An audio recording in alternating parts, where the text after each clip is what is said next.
Selamat datang di Cabe Channel.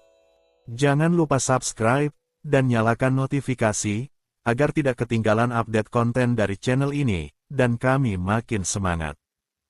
Terima kasih. Satria Samudera.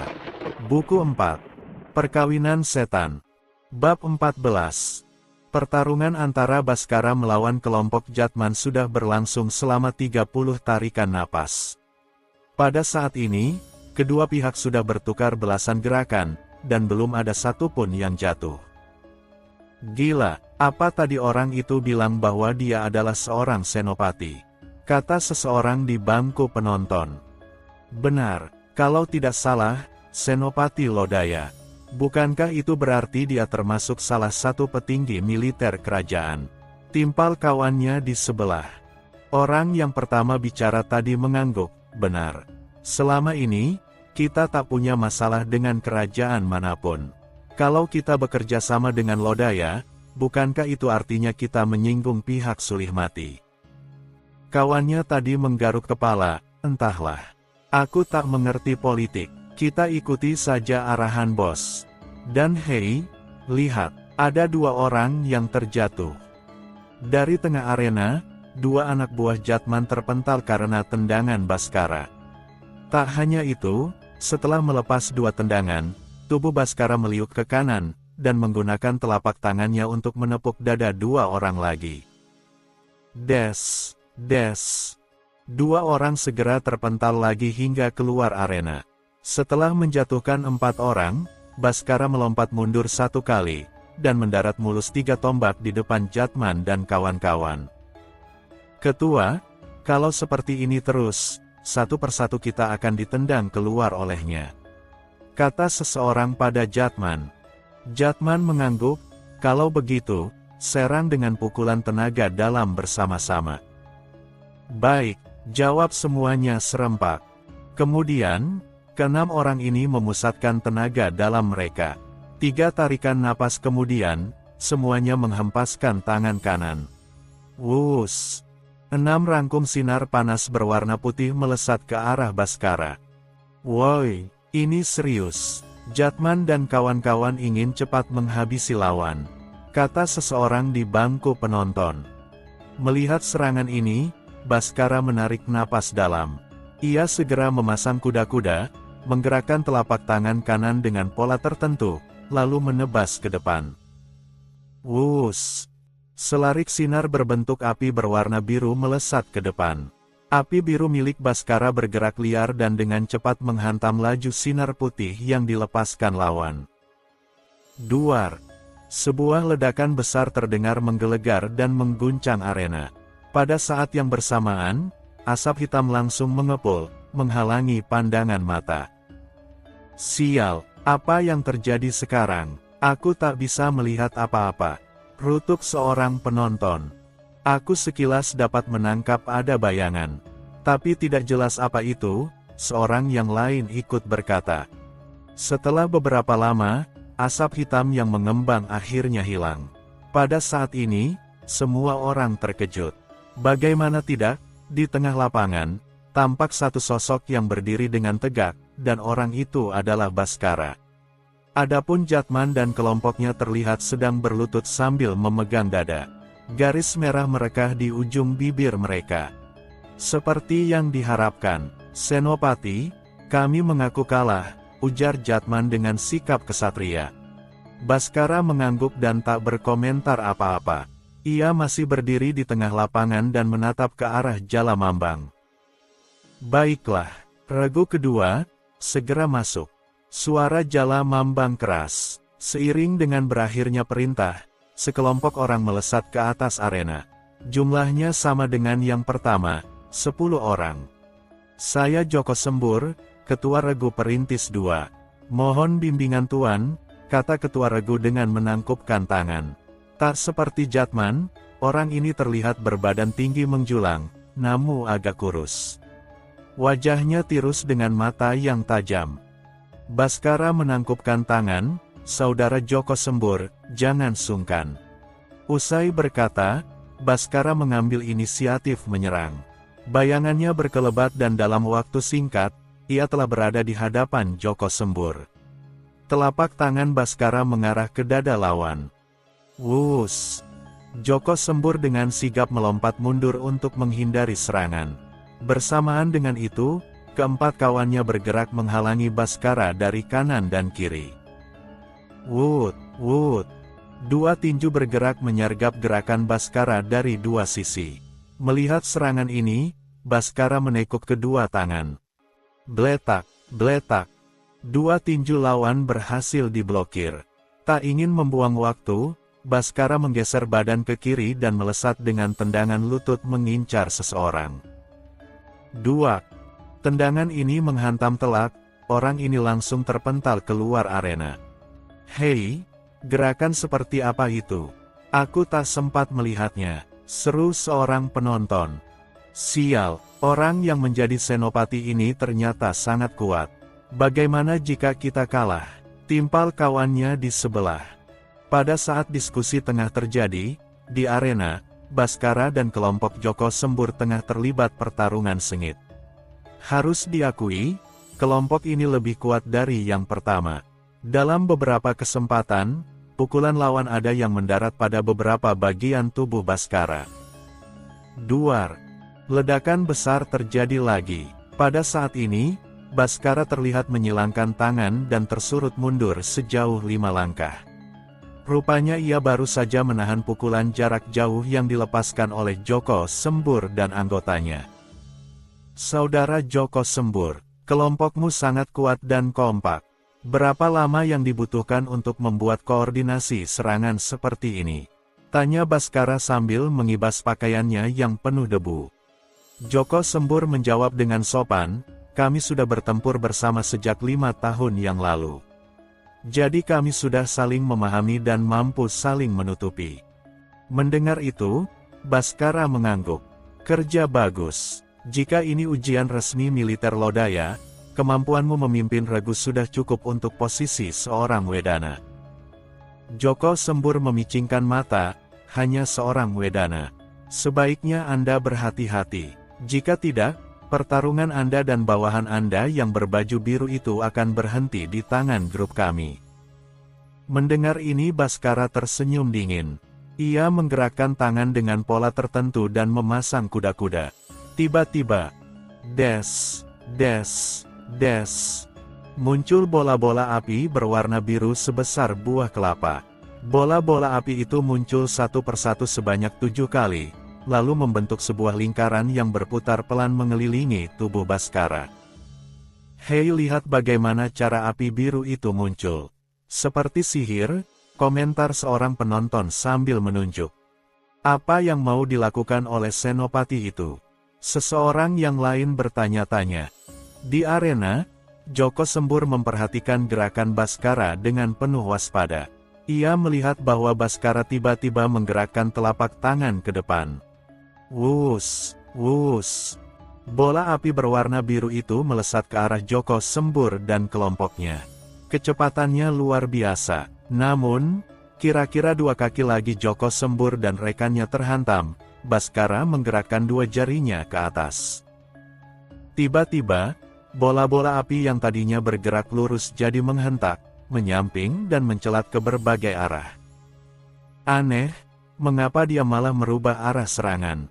Pikir Joko Sembur seraya melompat mundur. Namun keterkejutan Joko Sembur tak bertahan lama. Pada saat ia berpikir akan dapat menghindari serangan, Baskara balik menarik tangan kanannya dan membentuk tinju. Wut, wut. Apa? Joko Sembur tak percaya. Bola-bola api yang tadi telah mencelat ke segala sisi tiba-tiba kembali menuju ke arah Joko Sembur dan kawan-kawan. Gerakannya sangat cepat, seperti bola karet yang dipantulkan ke bumi. Joko Sembur dan timnya sudah kehabisan waktu untuk menghindar. Mereka segera mengerahkan seluruh tenaga dalam dan menahan serangan Baskara. Blar! Ledakan besar terdengar diiringi asap putih yang mengepul. Suasana menjadi hening dan diliputi ketegangan. Semua orang ingin melihat hasil dari duel ini. Setelah 15 tarikan napas, asap yang mengelilingi arena mulai menghilang. Barulah pada saat ini mata semua orang terbelalak. Joko Sembur dan kawan-kawan tergeletak pingsan dengan penampilan memalukan. Adapun Baskara, meski di sudut bibirnya ada sebaris merah, ia masih dapat berdiri di tengah lapangan. Luar biasa, orang ini terlalu kuat, puji seseorang. Kau benar, ia telah mengalahkan 20 orang kita dengan cukup mudah. Sekarang aku percaya kalau ia betulan seorang senopati. Timpal kawannya di sebelah. Di tengah arena, Baskara menatap ke arah Jalamambang dengan ekspresi acuh tak acuh. Cepat kirimkan tim selanjutnya, kata Baskara dingin. Melihat ini, Jalamambang menahan geram. Ia menoleh pada anak buahnya yang ada di sebelah kiri dan berkata, suruh anak baru itu maju. Bos, apa kau yakin? Tanya bawahan ini ragu-ragu. Jalamambang mendelik, apa kau meragukan aku? Bisakah kamu langsung mengerjakan saja apa yang kukatakan? Mendengar omelan ini, bawahan tadi buru-buru mengangguk, mana berani. Akan kusampaikan, katanya seraya pergi. Baskara memperhatikan semua ini dan agak mengernyitkan kening. Tuan Jalamambang, mengapa anak buahmu belum datang?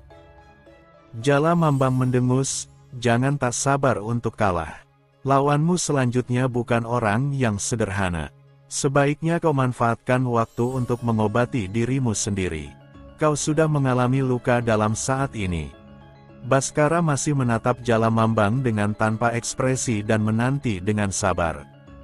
Hanya saja pada saat ini, satria yang sejak awal cuma duduk santai sambil makan cemilan akhirnya berdiri.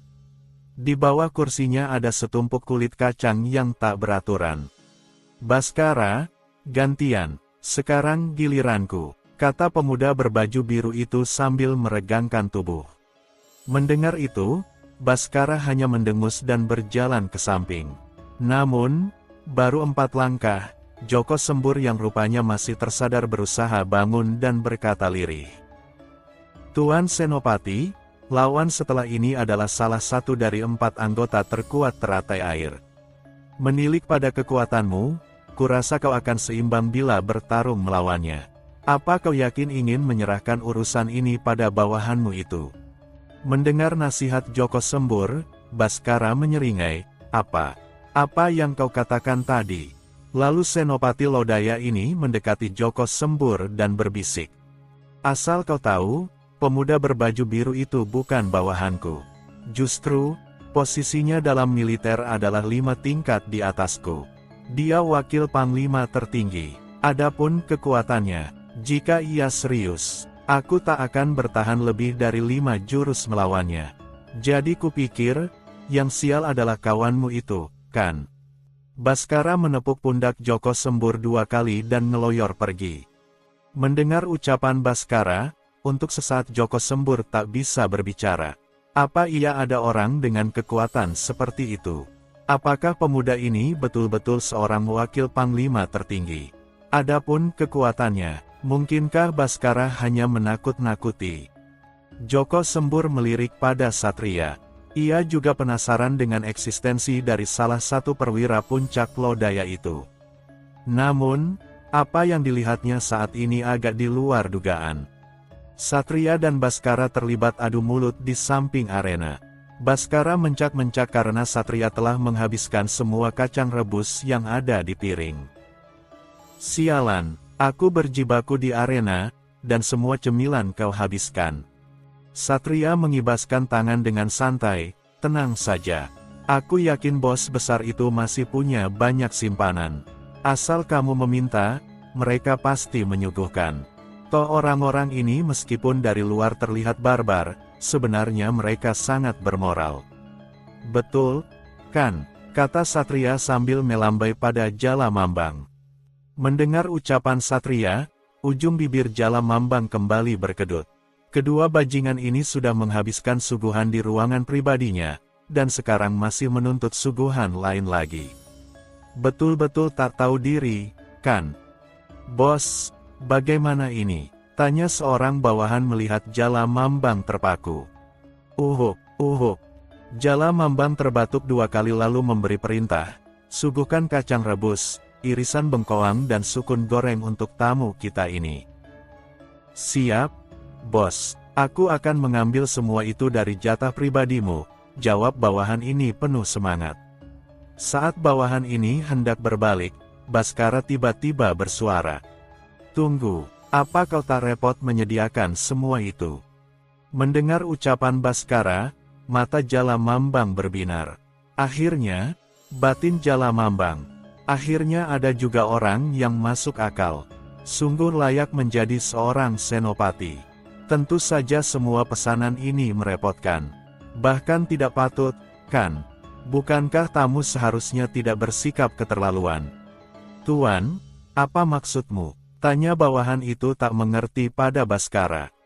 Baskara berdeham sekali, maksudku, kalau tidak merepotkan, tolong sediakan juga 2 kelapa muda segar dan buah semangka yang manis ranum.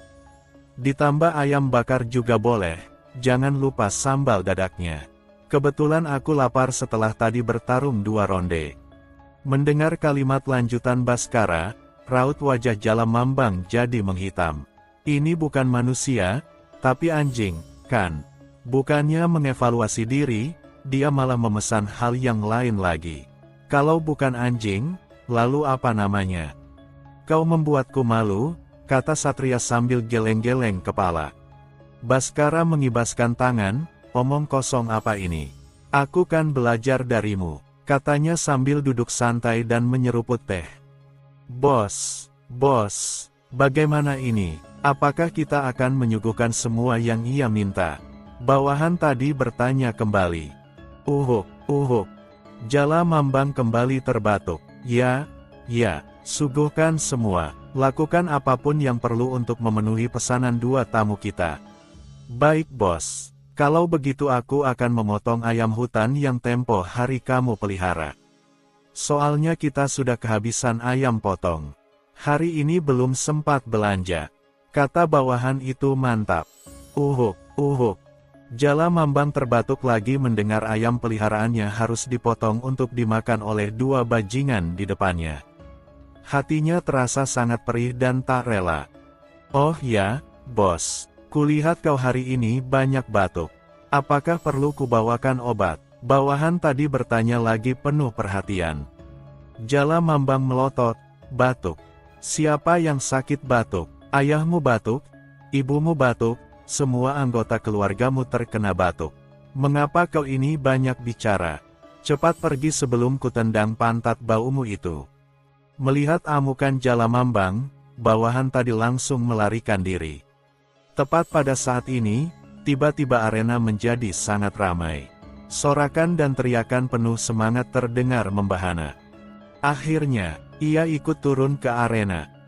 Ayo, semangat, hajar 2 orang ini. Balaskan 2 kekalahan kita tadi. Teriakan demi teriakan terdengar bersahutan. Bersamaan dengan itu, satu sosok terlihat masuk ke arena dengan santai. Ia adalah seorang pemuda. Tubuhnya tidak terlalu tinggi namun tegap. Rambutnya panjang dan diikat dengan bandana hitam. Kulitnya agak gelap, dan ekspresi wajahnya acuh tak acuh. Sebuah pedang berwarna hitam tersampir di pinggangnya. Ah, padahal aku sedang enak tidur. Mengapa aku jadi harus repot ke sini? Keluh orang yang baru tiba ini sambil menguap. Sialan, Nugraha, apa maksudmu? Mengapa kau begitu malas dalam segala hal? Apa kau sudah bosan hidup? Hah! Teriak seorang penonton tak puas. Kalian terlalu berisik, balas Nugraha sambil menguap lagi. Ia kini telah berada di tengah lapangan dan menatap pemuda berbaju biru yang berjalan menuju ke arahnya. Setelah memperhatikan Satria, Nugraha tersenyum penuh ejekan. Orang di hadapannya ini terlihat lemah. Sungguh buang-buang waktu dia datang ke sini. Aku Nugraha, peringkat 3 terkuat di sini. Boleh tahu siapa namamu? Tanya Nugraha santai. Satria tersenyum ringan. Aku Satria, seorang pemuda udik yang kurus dari dusun. Mendengar ini, sebagian penonton terdiam. Kurasa pemuda berbaju itu sedang menyindir kita, kan? Kata seseorang yang sadar. Iya betul. Sialan, hei, Apa maksudmu menyindir kami? Orang yang di sebelah memarahi. Suara gaduh semakin terdengar. Rata-rata memarahi Satria dan meminta Nugraha untuk menumbangkannya dalam satu pukulan. Dari yang kudengar, kawanmu tadi adalah seorang senopati. Aku lebih suka melawannya. Bagaimana kalau kau mengaku kalah sekarang? Aku jamin akan hanya memberimu luka ringan, tawar Nugraha sambil tersenyum meremehkan. Satria menghela napas tak berdaya, aku tak keberatan untuk itu. Tapi masalahnya, jika aku kalah sekarang, bagaimana harus menjawab atasanku? Nugraha mendengus dingin, kalau begitu, aku akan mempermudah masalahmu. Jika kau terjatuh dengan luka parah, kurasa atasanmu akan memakluminya, kan? Satria terlihat sumringah, betulkah? Asalkan tak dimarahi atasan, aku sanggup menerima beban apapun. Nugraha merasa jijik dengan sikap Satria. Menurut pandangannya, sikap ini adalah sikap seorang pengecut. Sikap orang lemah. Ia kini memutuskan untuk memberi pelajaran tak terlupakan pada prajurit rendah di hadapannya ini. Baiklah, biarpun kasar begini, aku masih harus menjaga etika. Aku bertanya lagi, apa pangkatmu? Tanya Nugraha dingin. Satria memasang wajah muram, mengapa bertanya padaku? Apa kau tak mendengar ucapan orang-orang cerdas di sekeliling arena? Aku hanyalah seorang pemuda udik. Jangan pedulikan keberadaanku. Mendengar ini, para penonton kembali berang, kurang ajar. Meski ia bilang kita ini orang-orang cerdas, tapi entah kenapa aku tersinggung. Kata seseorang. Benar, aku juga tidak terima dibilang cerdas. Timpal yang lain. Ya, kamu benar. Seumur hidup, belum pernah ada yang mengataiku cerdas. Kata yang lain lagi. Mendengar keriuhan yang terjadi, wajah Jalamambang semakin jelek. Apa-apaan orang-orang ini? Mengapa mereka begitu mudah diprovokasi oleh lawan? Ia pun mengangkat tangan agar semuanya berhenti. Dalam sekejap, suasana arena kembali tenang. Tapi, ada hal lain yang mengganggu perhatian Jalamambang saat ini, yaitu sikap Satria pada Nugraha. Ia ingin memperingatkan Nugraha untuk tidak terpancing, tapi itu tidak mungkin. Jalamambang harus bersikap adil dan tidak boleh membantu pihak manapun yang sedang berduel. Di tengah arena, Satria dan Nugraha sudah berhadap-hadapan. Jarak antara keduanya sekitar 3 tombak. Namun keduanya masih belum bergerak. Terlihat, kedua orang ini seperti tengah saling menjajaki sebelum memutuskan untuk menyerang. Waktu terus berlalu, suasana arena diliputi ketegangan.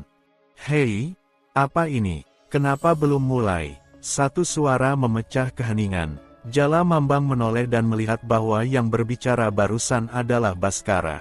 Saat ini, Baskara sedang asyik memakan paha ayam bakar dengan lahap. Jalamambang menatap Baskara dengan penuh kebencian, sebab ayam yang disantap itu adalah peliharaannya. Baskara kembali membuka suara dengan ekspresi kesal, kami berkumpul di sini untuk melihat adu tinju. Bukan untuk menonton dua orang pria saling pandang.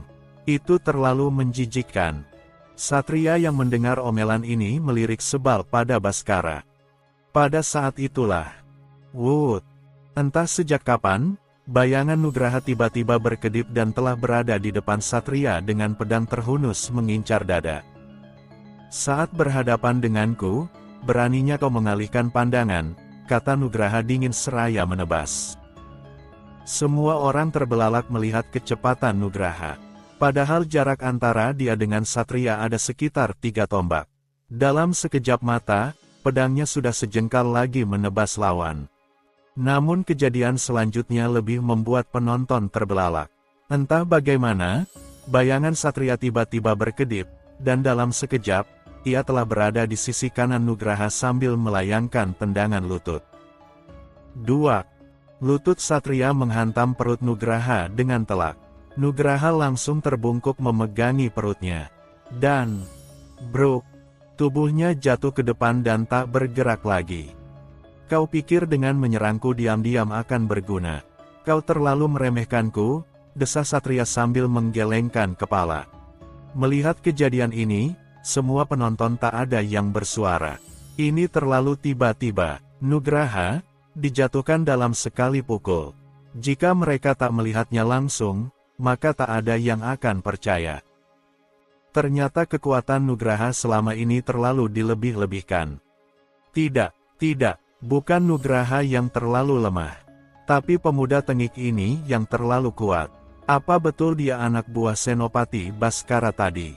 Kenapa sepertinya kekuatannya terlalu mencolok?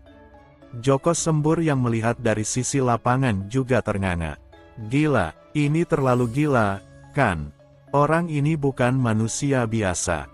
Dia adalah dewa. Joko Sembur melirik pada Baskara. Meskipun dikalahkan, ia masih beruntung dan bersyukur karena tidak berhadapan dengan satria. Setidaknya, Joko Sembur bisa menampilkan beberapa gerakan di hadapan Baskara dan semua orang. Jika ia dikalahkan dalam satu pukulan seperti Nugraha, bukankah itu akan jadi aib yang memalukan? Para penonton masih ternganga. Kesadaran mereka seakan belum pulih sampai mendengar satu suara. Baiklah, sekarang siapa lagi yang akan melawanku? Kata satria dengan suara datar namun anehnya, terdengar oleh semua orang. Nadanya dingin dan menimbulkan rasa gelisah. Apalagi, entah bagaimana, samar-samar banyak yang tiba-tiba mencium bau amis laut di udara. Izinkan aku yang menjadi lawanmu, satu sosok bayangan berkelebat masuk. Satria melihat orang yang baru datang ini. Setelah memperhatikan, alis mata sang pemuda agak terangkat. Kamu lumayan, komentarnya. Bersambung.